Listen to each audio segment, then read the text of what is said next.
सबैभन्दा बढी समय स्पेसवक गर्ने महिला बनेकी छन् सुनिता विलियम्स। अप्रिल 2012 दिल्लीमा रहेको नेसनल साइन्स सेन्टरका विद्यार्थीहरूलाई सम्बोधन गर्दै सुनिता विलियम्सले भनेकी थिइन्, रेकर्ड बन्छ तोड्नको लागि मलाई विश्वास छ, मेरो रेकर्ड पनि अवश्य तोडिनेछ। सुनिता विलियम्स आफ्नो तेस्रो अन्तरिक्ष यात्रासँगै सबैभन्दा बढी समय स्पेसवक गर्ने महिला बनेकी छन्।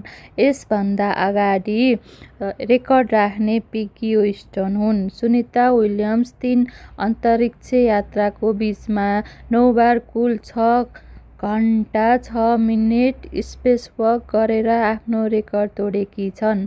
यसभन्दा अगाडि पिगी वेस्टनले 60 घण्टा 21 मिनेट स्पेसवक गरेका थिए। उनको जन्म अमेरिकाको ओहायोगामा भएको थियो।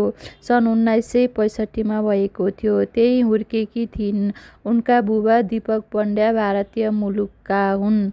सुनिता सानैदेखि नै खेलकुद र व्यायाममा बढी रुचि राख्ने गर्थिन्। पौडी खेल्न औधी रुचाउने सुनिता 6 सालको सानै उमेरमा नै धेरै नै प्रतियोगिता जितेर पदक लिएकी थिइन्।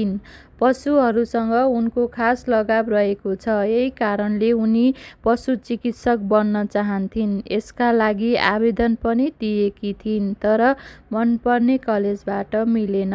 उनलाई आफ्नो भाइको